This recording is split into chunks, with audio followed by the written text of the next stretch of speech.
Hi, I thought I would talk about mandrels today. So mandrels are stainless steel welding rods cut to size, and you can get lots of different thicknesses, lots of different diameters.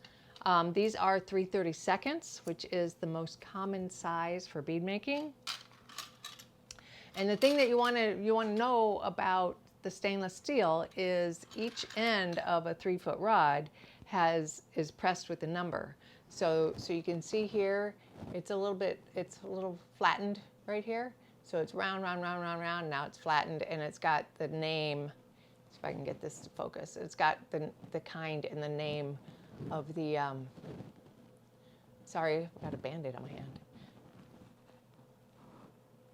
So there you go. And you don't want to use this end for dipping mandrels, because if you make a bead out here, you can't get it off. This size is a bigger diameter. So you can either cut this off and not worry about it, or just make sure that you always use this side. Then I want to go into dipping mandrels and storing your bead release.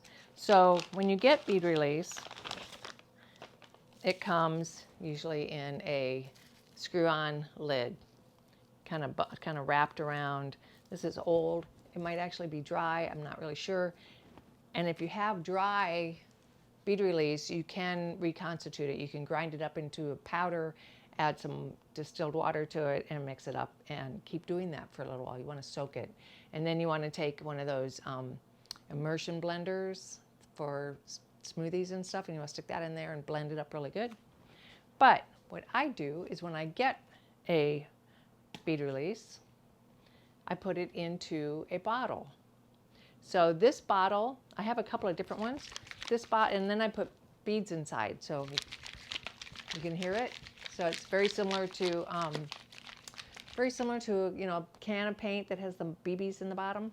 Well, this has beads in the bottom, and it stirs it up for you. And what's really good about this bottle, one, it's kind of hard, and two, I wonder if I have one extra from where I got it. Let me see. Yes.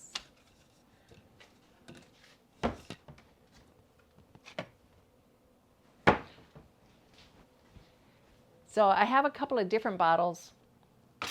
This one was my second one. My first one was a glass one of the milk that had the top to it, but the glass was kind of heavy, so I changed it over to this bottle. This one was actually a Nestle's Quick bottle.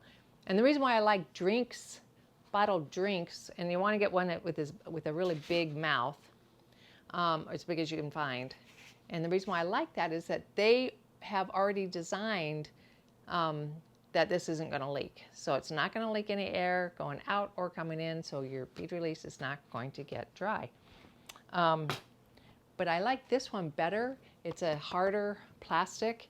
It's really easy to open. It's got, it's an okay mouth. It could be a little bit bigger, but it's not bad. And this one is from these people. It's called Rebel.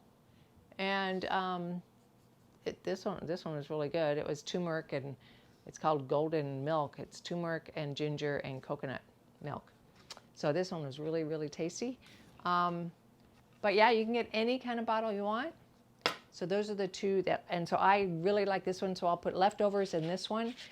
And again, I have beads in the bottom, and that keeps it all stirred up. And then this is the one that I actually use to dip. So let's dip a couple. So here is a mandrel. This one is 3/32. It's dry. It's been used before. You can tell by that it's dark. It's not super shiny. If you have super shiny ones, what I always do is throw them into the kiln for a cycle, and then they get a little bit of tooth on them, so then the bead release sticks a little bit better. And so you want to go in, and what I do is I go in and then I turn it, so make sure that I get a nice even coating around, and then I pull it out. So you just want to dip it in, turn it, and pull it out. The really cool thing is you can make it thin or you can make it thick in just one. You get a place to put them. So I also put sand in the bottom of or inside a flower pot. So if you go down and then pull it out really fast, you're actually going to have thicker thicker bead release on it than if you pull in and pull out slow. So I'm going to show you here. We're going to put it in, turn it a little bit, pull out really fast. So you can see that it's that size. So now I'm going to do another one. I'm going to put that aside, and then I'll compare the two so you can see them. So here's another one. This one I'm going to put in, rotate, and come out really slowly. So I'm going to put it in, rotate, and I'm going to come out really slowly. So this one was the fast one, this one was the slow one. See if I can get them close enough together without touching so you can see. So there's actually a visually, you can visually see that this one is much thinner than this one. So if you want a smaller hole, a little bit smaller hole, closer to the 3/32, you can go in and come out really slow. And the reason why it does that, so it's called a laminar flow. So you think of that kind of like a stream. So as the stream is going by, the center of the stream is pretty clear, right? But the sides of the stream is really kind of muddy looking. It's all this dirt and stuff that is flowing along. And the reason for that is the water is going and it's picking up everything that it's touching, which is part of the earth. So it's picking up some of that earth to go with it. So when you go slow coming out, it's actually kind of leaving some of that earth or some of that bead release in with the rest of it. So it's coming out really slow and you're like just kind of taking it easy. And if you go in and fast, it doesn't have as much time to do that laminar flow pull. So that's how that works. So if you want it really thin, you want to go in and out really slow. So if you want your bead release to be thin, you go in and then out really slow. If you want it to be thicker, you go in and then out really fast. So those are my tips on bead release and mandrels, and I'll see you next time.